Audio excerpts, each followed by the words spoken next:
Yo, ici Madiba, en direct de chez Culture. Bah, je sais pas pourquoi j'ai fait ça, il faut que je retire ça. Les armes à Montréal, c'est fini là. Non, non, non, non. Non, juste tu vas le laisser. Les armes, c'est pas bien, les enfants.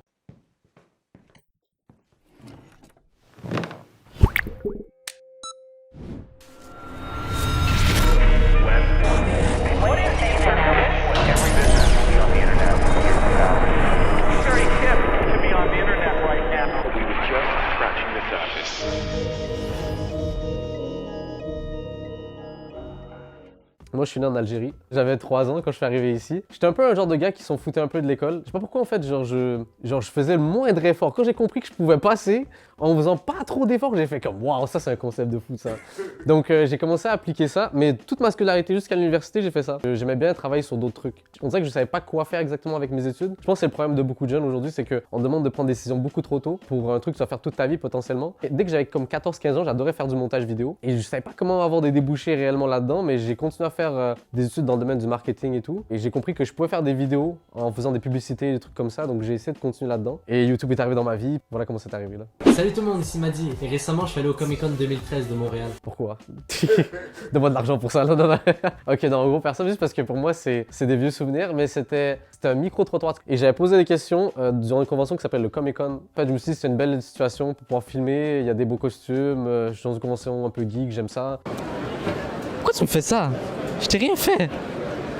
Le monde au Comic Con, laisse-moi tranquille, parle-moi pas. Après, j'ai pas vraiment été régulier au début, je faisais juste des vidéos pour plaisir. Après, je me suis dit, vas-y, je fais une vidéo par semaine. Je m'en foutais des résultats, puis je m'attendais à rien surtout. Mais je me suis dit, vas-y, pendant un an, je fais ça, une vidéo par semaine. Et à chaque semaine, je me disais, ok, je vois une différence, je me sens meilleur en montage. Et puis pendant un an, j'ai fait ça, et depuis, j'ai pas arrêté là. J'ai jamais vraiment en fait une vidéo qui a fait boum. Moi, ça a toujours été un peu crescendo sur internet. Je pense qu'il y a une seule vidéo, c'est la seule qui me revient à l'esprit, qui m'avait marqué, on va dire, parce qu'elle avait fait 1 million de vues en 24 heures, et j'étais comme, wow, ça c'est quand même beaucoup.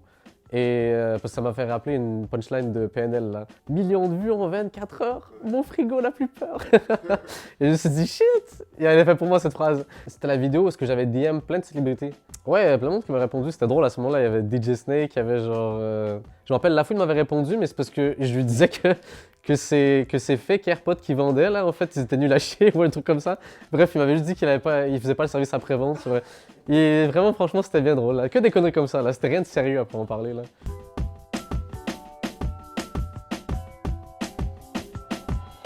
Mais c'est cool parce que t'as compris exactement qu'ils ont pas trop compris au début. Genre, j'adore ça, franchement, tu vois.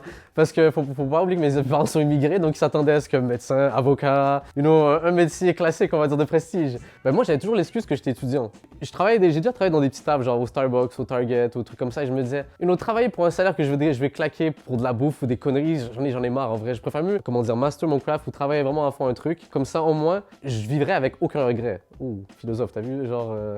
Je vends aussi des formations si vous voulez. C'était dur, c'était galère pour pouvoir convaincre mes parents. Et je pense que le moment où ils m'ont laissé tranquille et tout, c'est quand ils les ramenés en Suisse. J'avais une convention en Suisse, j'ai demandé à l'organisateur de ramener mes parents. Parce il a dit oui, parce que les Suisses sont tous riches. Franchement, ils ont vu toute la salle, c'était trop bien. Il y avait genre 2000 personnes, c'était fou, franchement, meilleur moment de ma vie.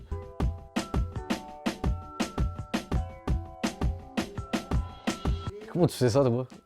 Comment tu sais ça? On est dans Nordworld là? Comment c'est con? Ouais, j'ai déjà fait de la consultation pour la télévision. En fait, c'est juste des émissions de télé à l'époque, mais ça date, ça doit faire genre 2016, 2017, où ils me demandaient juste en fait des concepts si ils s'adaptaient bien pour le web en fait. C'était à une époque où la télé, même encore aujourd'hui, c'est la télé struggle pour faire ses transitions vers le web, en tout cas surtout au Québec. Franchement, en fait, c'est ça le truc, c'est qu'on me payait, oui, mais ce qui était chiant, c'est que les idées, on me les écoutait pas. Genre, j'étais le petit jeune et tout, ouais, il s'y connaît en quoi lui de toute façon. C'est cool l'argent là-dedans, mais si on te prend pas au sérieux, moi je suis pas intéressé. Moi je vais t'impliquer dans des projets, tu vois. C'est mon but, tu vois. Sinon, à quoi je sers? J'aime bien avoir une prise de décision, on va dire. C'est ça que j'aime bien.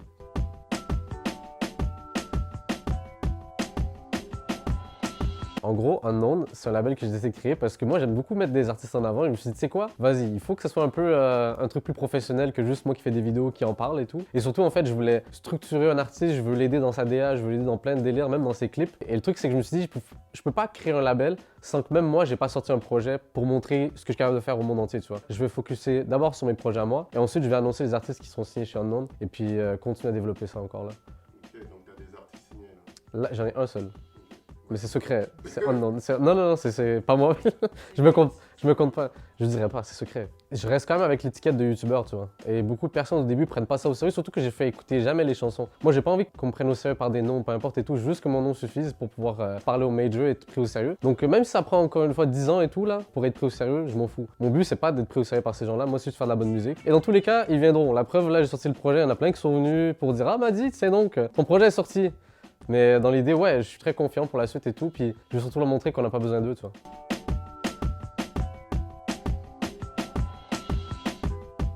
DJ Khaled, mais avec une DA qui est beaucoup plus intéressante que God Did. Très très chiant à force là, c'est très genre son tag là qui dure 3 heures là, on peut plus là. DJ Khaled là, t'as des comptes à rendre là. Ben, la plupart qui sont sur l'album, en tout cas je les connaissais déjà. Oui, il y a certaines personnes que je suis allé chercher, juste parce que musicalement parlant, j'ai trouvé vraiment trop fort. Tant que j'aime la musique, moi c'est ça qu'il me faut.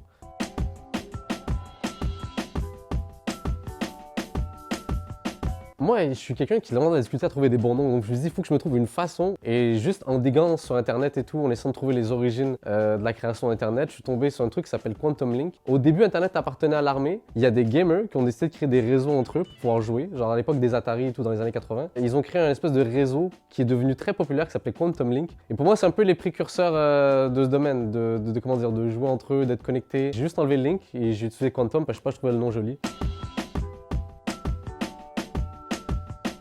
Déjà, ça, c'est mom, hein. J'ai des mains de mannequin, là. C'est un peu montrer que Internet fait intégralement partie de notre vie, genre. Je sais pas, c'est un peu métaphorique pour faire un peu artistique et tout. Pas trop non plus faire trop Internet. Je veux pas mettre un gros logo Explorer et tout, des trucs trop obvious, ce que je veux dire. Ouais, un peu plus difficile à apercevoir du premier coup, tu vois.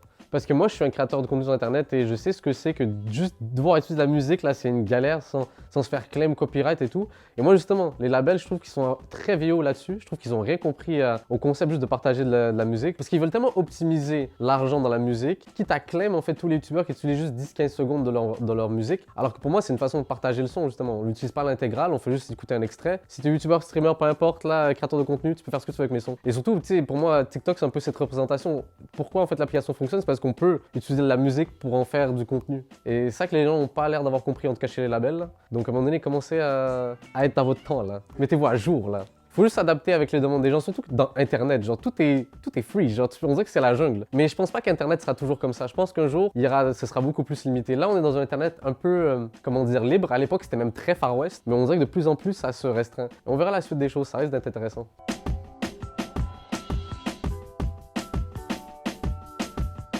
Il y a certains rappeurs qui m'ont vraiment impressionné. En vrai de vrai, je me suis rendu compte qu'il y en a qui sont vraiment très professionnels. Les gars de Montréal, hein, ils sont très forts. Que ce soit des gars comme White Bee ou des gars comme Shreeze, là. Je pense que les deux, ils ont fait leur couplet genre en 30 minutes, là.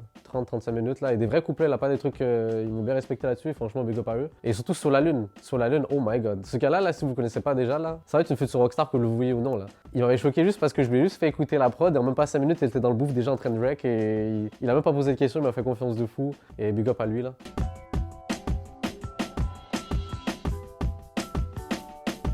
Ben, je dirais que comme 80% des prods, c'est avec mon gars Danny Hill. C'est un gars que je connais depuis un moment et puis dès que j'ai une idée, je peux être très chiant, je peux la faire refaire genre 4-5 fois. J'ai appris beaucoup, je veux dire maintenant je sais faire des prods. Je suis pas de son niveau parce que lui ça fait 15 ans qu'il fait des prods, mais dans l'idée ça reste que c'est un peu mon mentor là-dedans et puis on continue à step up. Moi et lui on a des bonnes idées et puis on a une belle alchimie, on a créé des beaux trucs je pense.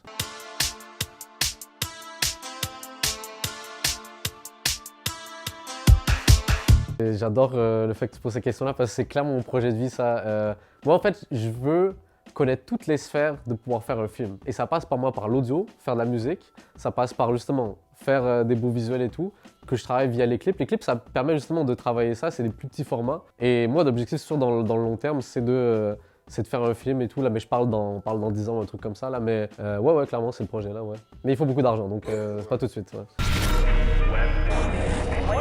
Tu sais, je suis quelqu'un qui stream pendant des fois entre 5 et 10 heures des fois. Je peux streamer pendant très longtemps. Et ça, là, les lumières, je les ai dans la gueule pendant super longtemps. C'est tout con, mais les lunettes, là, ça sauve les yeux. Au début, c'était vraiment débile. C'était vraiment des lunettes ultra moches et tout. Je sais pas pourquoi j'aime bien garder ça. Ça fait ma petite DA, les gens me reconnaissent.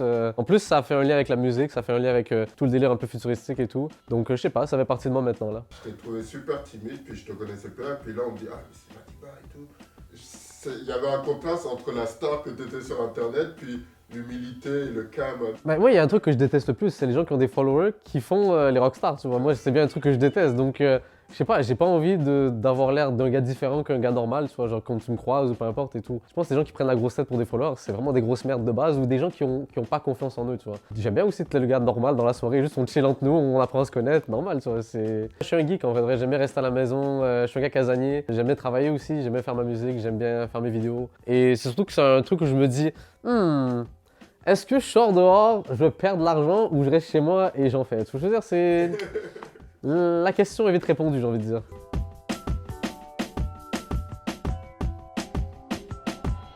Ouais, c'était une belle période de ma vie, ça, franchement, là. Waouh! J'avais oublié pendant très longtemps que ce réseau existait. Genre, juste des fois, je me forçais à poster des trucs, mais j'y allais jamais. Et là, récemment, j'ai commencé à refollow les gens et tout. Ça va, ça me manquait un petit peu Instagram et tout. C'est cool de refollow les gens et tout, de voir un petit peu. Des fois, je passais trop de temps sur Internet, genre pour des trucs stupides. Genre, y a rien de pire que de passer, genre, une demi-heure à regarder des stories. Je dis comme, c'est pas intéressant.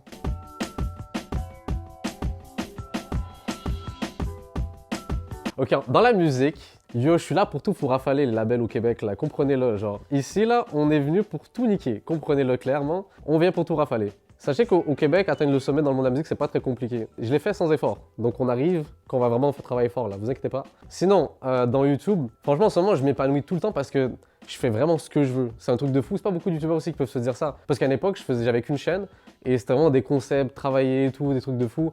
À un moment donné, j'avais marre, franchement, là, je voulais faire autre chose. Je me dis, tu sais quoi, je crée une autre chaîne, je fais des rediffs de live Twitch et je mets dessus. Et étrangement, ma deuxième chaîne rattrape ma première en termes d'abonnés. J'ai la meilleure communauté de la Terre. Sinon, en tant qu'homme, oula, ça c'est un peu plus complexe. Attends, je vais y arriver là. Mon projet en tant qu'homme, c'est de faire toujours ce que j'ai envie de faire. Ça peut sonner un peu cringy et genre comme très générique et tout, mais c'est un truc où ça a été très dur pour moi de comprendre ça parce que quand j'étais jeune, j'ai toujours été formaté dans l'idée où genre, vas-y, faut que tu ailles à l'école, faut que tu suives un peu ce que les parents ont, faut suivre ce pattern de vie là. Et moi, vraiment, ça a été une illumination de me dire, ok, je peux faire autre chose dans la vie, tu vois, vraiment me faire confiance et vraiment accomplir ce que je veux.